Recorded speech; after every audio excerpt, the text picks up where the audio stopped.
Welcome to ವಿದ್ಯಾಪಥ YouTube ಚಾನಲ್ಗೆ ಸ್ವಾಗತ.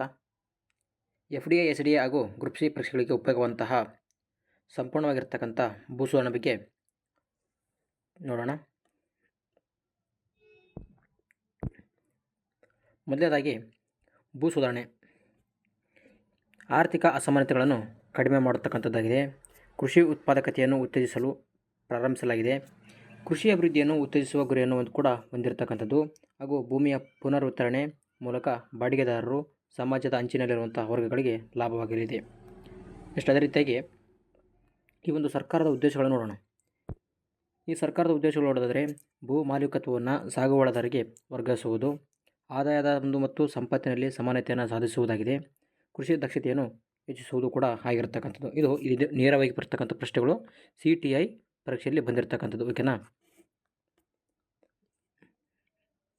Next ಸ್ವಾತಂತ್ರ್ಯ ನಂತರ 1947ರಿಂದ 1960ರವರೆಗೆ ಇದರ ಒಂದು ಉದ್ದೇಶಗಳು ನೋಡೋದಾದರೆ ಆನುವಂಶಿಕವಾಗಿ ಯುಗದಿಂದ ಪಡೆದಿರತಕ್ಕಂಥ ಉಳಿಗಮಾನ್ಯ ಕೃಷಿ ರಚನೆಯನ್ನು ಕೆಡವುವುದು, ಭೂಮಿಯ ಸಮಾನ ಹಂಚಿಕೆ ಖಚಿತಪಡಿಸುವುದು, ಜಮೀನ್ದಾರಿ ವ್ಯವಸ್ಥೆಯನ್ನು ರದ್ದತಿ ಮಾಡುವುದು, ಅಂದರೆ ಮಧ್ಯವರ್ತಿಗಳನ್ನು ತೊಡೆದುಹಾಕಲು ಜಮೀನ್ದಾರಿ ವ್ಯವಸ್ಥೆಗಳನ್ನು ಜಾರಿಗೆ ತಂದಿದ್ದಾರೆ. ಭೂಮಿಯನ್ನು ನೇರವಾಗಿ ಉಳುಮೆ ಮಾಡುವವರಿಗೆ ವರ್ಗಾಯಿಸುವಂತಹ ಗುರಿಯನ್ನು ಕೂಡ ಹೊಂದಿರತಕ್ಕಂಥದ್ದಾಗಿದೆ. ನೆಕ್ಸ್ಟು ಬಾಡಿಗೆ ಸುಧಾರಣೆಗಳು ಕೂಡ ಆಗಿರತಕ್ಕಂಥದ್ದು. ಬಾಡಿಗೆಯನ್ನು ನಿಯಂತ್ರಿಸುವುದು, ಬಾಡಿಗೆ ಅವಧಿಯು ಭದ್ರತೆಯನ್ನು ಒದಗಿಸುವುದು, ಅನಿಯಂತ್ರಿತ ಹೊರಹಾಕುವಿಕೆ ತಡೆಯುವ ಗುರಿಯನ್ನು ಕೂಡ ಹೊಂದಿರತಕ್ಕಂಥದ್ದಾಗಿದೆ. ನೆಕ್ಸ್ಟ್ ಅದೇ ರೀತಿಯಾಗಿ ಹಿಡುವಳಿಯ ಮೇಲಿನ ಮಿತಿಯನ್ನು ಹೇರಲಾಗಿದೆ. ಕೆಲವರ ಕೈಯಲ್ಲಿ ಇದ್ದಂತಹ ಕೇಂದ್ರೀಕರಣವನ್ನು ತಡೆಗಟ್ಟಲು ರಾಜ್ಯಗಳು ಭೂ ಸೀಲಿಂಗ್ ಕಾಯ್ದೆಗಳನ್ನು ಜಾರಿಗೆ ತಂದವು.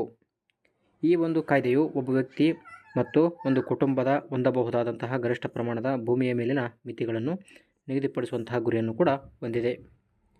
ನೆಕ್ಸ್ಟ್ ಅದೇ ರೀತಿಯಾಗಿ ಹಸಿರು ಕ್ರಾಂತಿ ಮತ್ತು ಸವಾಲುಗಳು 1960ರಿಂದ 1980 ಹಿಡುವಳಿಗಳ ಬಲವರ್ಧನೆ, ಸವಾಲುಗಳು ಮತ್ತು ಪ್ರತಿಕ್ರಿಯೆಗಳು ಆಗಿರತಕ್ಕಂಥದ್ದಾಗಿದೆ.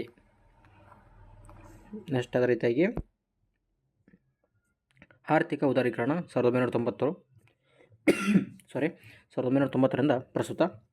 ಅಧಿಕಾವಧಿ ಅವಧಿ ಭದ್ರತೆ ಮತ್ತು ಗಣಕೀಕರಣ. ಕೆಲವು ರಾಜ್ಯಗಳು ರೈತರಿಗೆ ಹಿಡುವಳಿ ಭದ್ರತೆಯನ್ನು ಒದಗಿಸುವ ಕ್ರಮಗಳನ್ನು ಪ್ರಾರಂಭಿಸಿದವು. ಭೂ ದಾಖಲೆಗಳ ಗಣಕೀಕರಣವನ್ನು ಪರಿಚಯಿಸಲಾಯಿತು. ಅರಣ್ಯ, ಭೂಮಿ ಮತ್ತು ಬುಡಕಟ್ಟುಗಳ ಹಕ್ಕುಗಳನ್ನು ಕೂಡ ಮಾಡಲಾಗಿದೆ.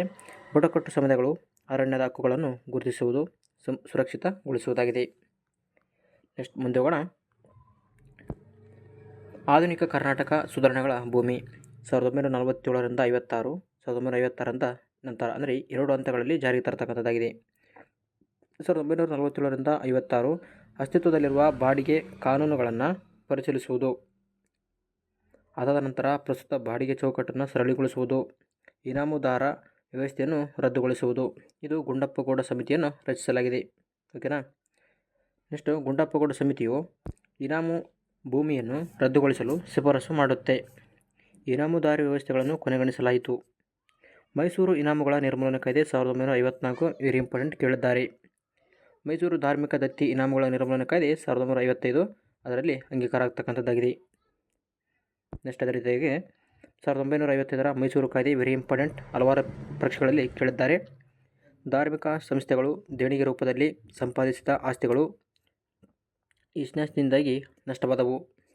12 ವರ್ಷ ಮತ್ತು ಹೆಚ್ಚು ಅವಧಿಗೆ ಗುತ್ತಿಗೆ ಪಡೆದವರಿಗೆ ಮಾತ್ರ ಭೂಮಿ ಹೊಂದುವಂತಹ ಹಕ್ಕಿದೆ. ಮನೆ ಮತ್ತು ಬಾಡಿಗೆದಾರರ ನಡುವಿನ ಶೋಷಣೆ ಕಡಿಮೆಯಾಗಿದೆ. ಕೆಲವು ಬಾಡಿಗೆದಾರರು ಭೂ ಮಾಲೀಕರ ಪಟ್ಟವನ್ನು ಪಡೆದಿರತಕ್ಕಂಥದ್ದಾಗಿದೆ. ದೇವಾಲಯಗಳು ಮತ್ತು ಮಠಗಳು ತಮ್ಮ ದತ್ತಿ ಭೂಮಿಯನ್ನು ಬಿಟ್ಟು ಕೊಡಬೇಕಾದಂತಹ ಸಂದರ್ಭ ಬಂದಿರತಕ್ಕಂಥದ್ದು. ನೆಕ್ಸ್ಟ್ 1956 ನಂತರ ಕರ್ನಾಟಕ ಏಕೀಕರಣ 1956. ಮದ್ರಾಸ್, ಮುಂಬೈನಂತಹ ವಿವಿಧ ಪ್ರಾಂತ್ಯಗಳು ವಿಭಿನ್ನ ಕಾನೂನುಗಳನ್ನು ಹೊಂದಿದ್ದವು. ಆದ್ದರಿಂದ ಕರ್ನಾಟಕಾದ್ಯಂತ ಇರುವಂತಹ ಒಂದೇ ರೀತಿಯ ಭೂ ಕಾನೂನುಗಳನ್ನು ತರುವುದು ಅನಿವಾರ್ಯವಾಗ್ತಕ್ಕಂಥದ್ದಾಯಿತು. ನೆಕ್ಸ್ಟ್ ವೆರಿ ಇಂಪಾರ್ಟೆಂಟ್, ಯಾವುದೇ ಎಕ್ಸಾಮಲ್ಲಿ ಕೂಡ ಈ ಒಂದು ಹೆಸರು ಕೇಳಿರ್ತಾರೆ. BD ಜತ್ತಿ ಸಮಿತಿ 1957. ಉದ್ದೇಶ ಏನಪ್ಪ ಅಂತಂದರೆ ಜಾರಿಯಲ್ಲಿರ್ತಕ್ಕಂಥ ಕೃಷಿ ಒಂದು ಕಾಯ್ದೆಗಳನ್ನು ಹಾಗೂ ಭೂ ಕಾಯ್ದೆಗಳನ್ನು ಬಗ್ಗೆ ಅಧ್ಯಯನ ಮತ್ತು ವರದಿ ಕೊಡ್ತಕ್ಕಂಥದ್ದು.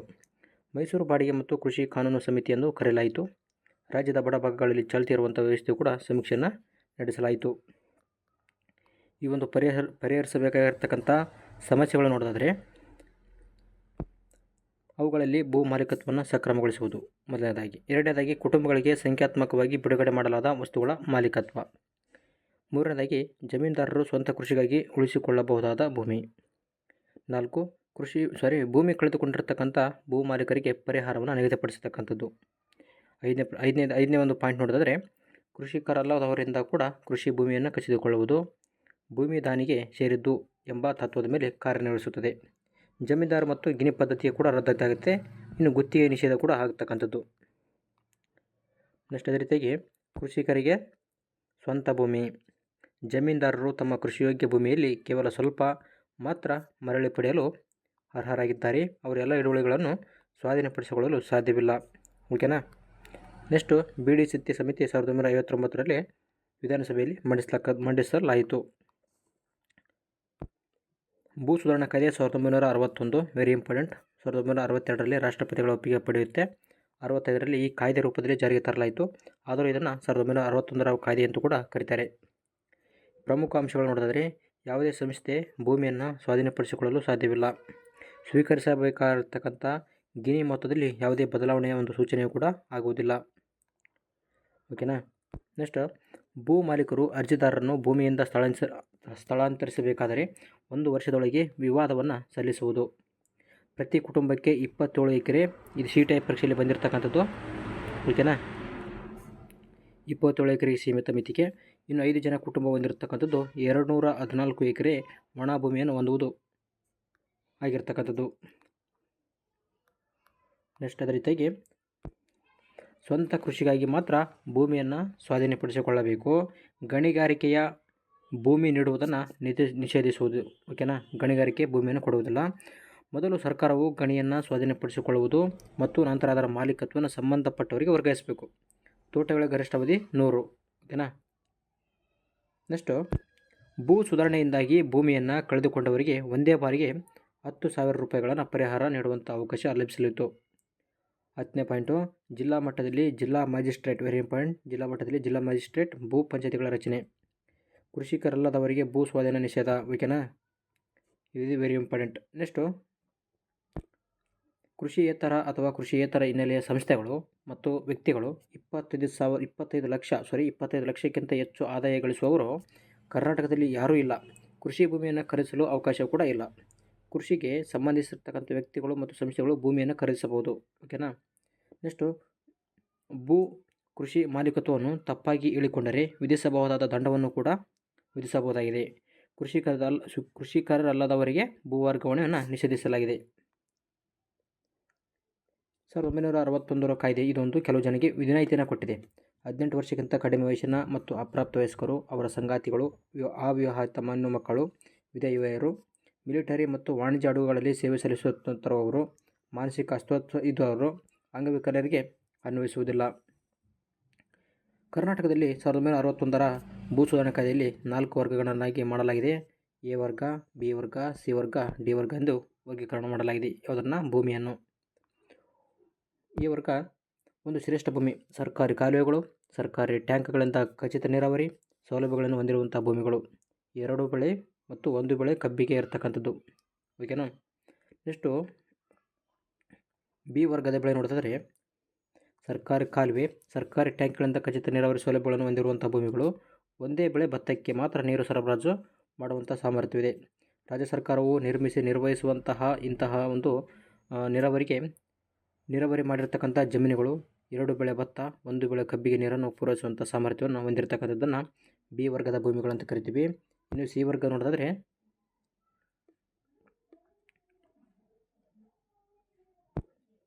ಸಿ ವರ್ಗದ ಭೂಮಿ ಎ ವರ್ಗ ಮತ್ತು ಬಿ ವರ್ಗದ ಅಡಿಯಲ್ಲಿ ಬರುವಂತಹ ಜಮೀನುಗಳನ್ನು ಸರ್ಕಾರವು ನಿರ್ಮಿಸುವ ಲಿಫ್ಟ್ ನೀರಾವರಿ ಯೋಜನೆಗಳನ್ನು ಸರ್ಕಾರಿ ನೀರಾವರಿ ಮೂಲಗಳಿಂದ ನೀರಾವರಿ ಪಡೆದ ಜಮೀನುಗಳು. ಮಳೆಯ ಸಹಾಯದಿಂದ ಭತ್ತದ ಬೆಳೆ, ಅಡಿಕೆ ಬೆಳೆಗಳನ್ನು ಬೆಳೆಯಬಹುದು ಮತ್ತು ಬೆಳೆಯಬಹುದಾಗಿರ್ತಕ್ಕಂಥ ಭೂಮಿಗಳು. ನದಿ ಅಥವಾ ಸರ್ಕಾರಿ ಕಾಲುವೆ, ಸರ್ಕಾರಿ ಟ್ಯಾಂಕ್ನಿಂದ ನೀರನ್ನು ಎತ್ತುವ ಮೂಲಕ ನೀರಾವರಿ ಮಾಡಿದ ಭೂಮಿಗಳು. ಅಲ್ಲಿ ನೀರನ್ನು ಎತ್ತುವ ಪಂಪಿಂಗ್ ಅಳವಡಿಕೆ ಇತರ ಸಾಧನಗಳನ್ನು ಭೂಮಿಯು ನಿರ್ವಹಿಸುತ್ತದೆ. Very important.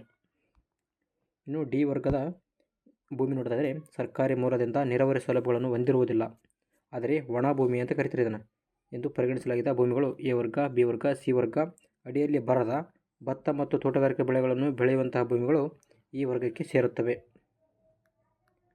ನೆಕ್ಸ್ಟ್ 1961ರ ಸುಧಾರಣಾ ಕಾಯ್ದೆಯ ಲಕ್ಷಣಗಳು ನೋಡೋದಾದರೆ, ಭೂಮಿ ಗುತ್ತಿಗೆ ನೀಡುವುದನ್ನು ನಿಷೇಧಿಸಿತು. ಓಕೆನಾ. ರೈತರು ಭೂಮಿ ಖರೀದಿಸಲು ಅನರ್ಹರಾಗಿದ್ದಾರೆ. ಗುತ್ತಿಗೆ ಪಡೆದ ಭೂಮಿಯನ್ನು ಸ್ವಾಧೀನಪಡಿಸಿಕೊಳ್ಳುವುದು, ಆದರೆ ಬಾಡಿಗೆದಾರರು ಮತ್ತು ಗುತ್ತಿಗೆ ಪಡೆಯಲು ವಿಫಲರಾಗುವುದು. 2 ವರ್ಷಕ್ಕಿಂತ ಹೆಚ್ಚು ಭೂಮಿಯನ್ನು ಸಾಗುವಳಿ ಮಾಡಿದ್ದಾಗ ಮಾತ್ರ ಬಾಡಿಗೆದಾರರು ಗುತ್ತಿಗೆ ಪಡೆದಿದ್ದಾಗ ಭೂಮಿಯನ್ನು ಸ್ವಾಧೀನಪಡಿಸಿಕೊಂಡಾಗ ಅಥವಾ ಬಾಡಿಗೆದಾರರು ತನಗಾಗಿ ಮನೆ ಅಥವಾ ತೋಟವನ್ನು ನಿರ್ಮಿಸಲು ಬಯಸಿದಾಗ ಅಕ್ರಮವಾಗಿ ಭೂಮಿಯನ್ನು ಗುತ್ತಿಗೆ ನೀಡಿದಾಗ ಭೂಮಿಯನ್ನು ಸ್ವಾಧೀನಪಡಿಸಿಕೊಳ್ಳಲು ಅವಕಾಶವನ್ನು ನೀಡಿತು. ಇದು ಹಲವಾರು ನೀತಿ ಪ್ರಗತಿಪರ ಅಂಶಗಳಿಂದ ಕೂಡಿತ್ತು. ಸರ್ಕಾರವು ಅದರ ಅನುಷ್ಠಾನದಲ್ಲಿ ಅನುಸರಿಸಿದ ವಿಳಂಬವು ಅದರ ಫಲಾನುಭವಿಗಳಿಗೆ ಅಪೇಕ್ಷಿತ ಫಲಿತಾಂಶಗಳನ್ನು ಸಾಧಿಸಲಿಲ್ಲ. ಅದೇ ರೀತಿಯಾಗಿ 1974ರ ಆದಾಯ ಸುಧಾರಣೆಗಳ ತಿದ್ದುಪಡಿ. ಈ ಒಂದು ಸುಧಾರಣೆಗಳನ್ನು ಹೆಚ್ಚು ಮಾಡಲು ಕೇಂದ್ರ ಸರ್ಕಾರ ಪ್ರಯತ್ನಿಸಿತು. 1961ರ ಕಾಯ್ದೆಯನ್ನು ಮರುಪರಿಶೀಲಿಸುವಂತಹ ರಾಜ್ಯ ಸರ್ಕಾರಗಳಿಗೆ ನಿರ್ದೇಶನ ನೀಡಿತು. 1972ರಲ್ಲಿ ಭೂಮಿಯ ಪ್ರಕಾರ, ಅದರ ಉತ್ಪಾದಕತೆ ಮತ್ತು ಇತರ ಅಂಶಗಳನ್ನು ಅವಲಂಬಿಸಿ ಪ್ರದೇಶದಿಂದ ಪ್ರದೇಶಕ್ಕೆ ಬದಲಾಗುವಂತಹ ಗರಿಷ್ಠ ಮಿತಿ ಹಾಗೂ ರಾಷ್ಟ್ರೀಯ ಮಾರ್ಗಸೂಚಿಗಳನ್ನು ಹೊರಡಿಸಲಾಗಿದೆ. 1974ರ ಕರ್ನಾಟಕ ಕಾಯ್ದೆಯು ಭೂಮಿಯನ್ನು ಗುತ್ತಿಗೆ ನೀಡುವುದನ್ನು ನಿಷೇಧಿಸಿತು. Very important. ಕೃಷಿಕರಲ್ಲದವರು ಅದನ್ನು ಖರೀದಿಸಲು ಅನರ್ಹರಾಗಿದ್ದರೂ ಸಹ ಅವರಿಗೆ ಭೂಮಿಯನ್ನು ಹಂಚಲಾಯಿತು. ಯಾವುದು ಕಾಯ್ದೆ? 1974ರ ಕಾಯ್ದೆಯಲ್ಲಿ. ಇನ್ನು ಅದೇ ರೀತಿಯಾಗಿ ಗೋದಾಮು, ಕಾರ್ಖಾನೆಯಿಂದ ನೀಡಲಾಗಿರ್ತಕ್ಕಂಥ ಭೂಮಿಯನ್ನು ಮರಳಿ ಸ್ವಾಧೀನಪಡಿಸಿಕೊಳ್ಳಲು ಅಥವಾ ಹಿಡುವಳಿದಾರನು ಗುತ್ತಿಗೆ ಪಡೆದಿದ್ದಕ್ಕಾಗಿ ಅಥವಾ 2 ವರ್ಷಕ್ಕಿಂತ ಹೆಚ್ಚು ಕಾಲ ಭೂಮಿಯನ್ನು ಗುತ್ತಿಗೆ ಪಡೆದಾಗ ಅಥವಾ ಭೂಮಿಯನ್ನು ಸಾಗುವಳಿ ಮಾಡದಿದ್ದಾಗ ಭೂಮಿಯನ್ನು ಸ್ವಾಧೀನಪಡಿಸಿಕೊಂಡಾಗ ಅದನ್ನು ಖರೀದಿಸಲು ಅವಕಾಶವನ್ನು ನೀಡಿರತಕ್ಕಂಥದ್ದು 1974ರ ಕಾಯ್ದೆ. ನೆಕ್ಸ್ಟ್ ಪ್ರಶ್ನೆ, ದೇವರಾಜ್ ಅರಸ್ ಮತ್ತು ಭೂ ಸುಧಾರಣೆಗಳು. ದೇವರಾಜ್ ಅರಸ್ ಒಬ್ಬ ಮಹಾನ್ ನಾಯಕ. ಅವರ ಒಂದು ಅವಧಿಯು ಆರ್ಥಿಕ ಅಭಿವೃದ್ಧಿಗೆ, ಸಾಮಾಜಿಕ, ಆರ್ಥಿಕ, ರಾಜಕೀಯ ಸುಧಾರಣೆಗಳಿಗಾಗಿ ಗುರುತಿಸಲಾಗಿದೆ. ಕೃಷಿ ಮತ್ತು ಹಿಂದುಳಿದ ವರ್ಗಗಳಿಗೆ, ಅಲ್ಪಸಂಖ್ಯಾತ ವರ್ಗಗಳು ಸ್ಥಾನಮಾನ ಪಡೆದವು ಮತ್ತು ಆ ಒಂದು ಸ್ಥಾನಮಾನಕ್ಕೆ ಪ್ರಯತ್ನವನ್ನು ಕೂಡ ಪಟ್ಟರು. ಯಾರು? ದೇವರಾಜ್ ಅರಸ್ ಅವರು. ಸಮಾನತೆಯ ಉದ್ದೇಶಕ್ಕಾಗಿ ಮೀಸಲಾತಿಯನ್ನು ತಂದರು. Very important. ನೆಕ್ಸ್ಟು ಆರ್ಥಿಕ ಸಬಲೀಕರಣ. ಉಳುವವನೇ ಭೂ ಒಡೆಯ. ಇದು ಈ ಥರನ ಸ್ಟೇಟ್ಮೆಂಟನ್ನು ಇಂದಿರಾ ಗಾಂಧಿ ಕೊಟ್ಟರೆ, ಉಳುವವನಿಗೆ ಭೂಮಿ ಅನ್ನುವಂಥದ್ದನ್ನು ದೇವರಾಜ್ ಅರಸ್ ಅವರು ಕೊಟ್ಟಿರ್ತಕ್ಕಂಥದ್ದು. ಓಕೆನಾ. ಬೇನಾಮಿ ಭೂಮಿಯನ್ನು ರೈತರಿಗೆ ಹಸ್ತಾಂತರಿಸಿದರು. ಓಕೆನಾ. ಭೂ ಸುಧಾರಣಾ ಕಾಯ್ದೆ 1974. 1961ರ ಭೂ ಸುಧಾರಣಾ ಕಾಯ್ದೆ ತಿದ್ದುಪಡಿ ತಂದರು. ಉಳುವವನಿಗೆ ಭೂಮಿ ಎನ್ನುವಂತಹ ಘೋಷಣೆ. ಭೂ ಒಂದು ನ್ಯಾಯಮಂಡಳಿಗಳ ತೀರ್ಪನ್ನು ಯಾವುದೇ ನ್ಯಾಯಾಲಯದಲ್ಲಿ ಪ್ರಶ್ನಿಸಲಾಗಿಲ್ಲ. ಆದರೆ ನಿರ್ಧಾರವನ್ನು ಒಪ್ಪದಿದ್ದರೆ ಅದನ್ನು ರದ್ದುಗೊಳಿಸಲಾಗಿದೆ ಎಂದು ಪ್ರಶ್ನಿಸಬಹುದು. ಇದು FD HK ಒಂದು ಪ್ರಶ್ನೆ ನೋಡಿ.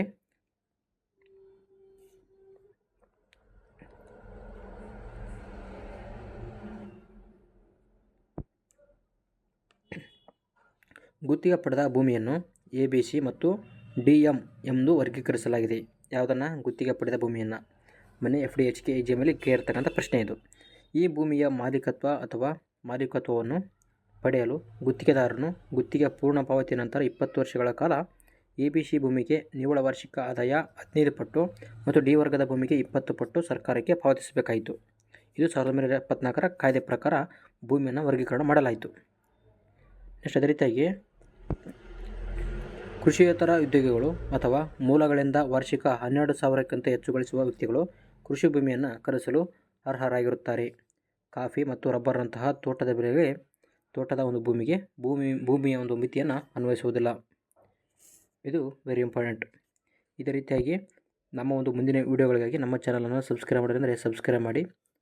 ಈ ಒಂದು ವಿಡಿಯೋ ಇಷ್ಟ ಆಯ್ತಂದರೆ ಲೈಕ್ ಮಾಡಿ ಅಂತ ಹೇಳ್ತಾ ಮುಂದಿನ ವಿಡಿಯೋದಲ್ಲಿ ಸಿಗೋಣ. Thank you for watching. ಜೈ ಹಿಂದ್.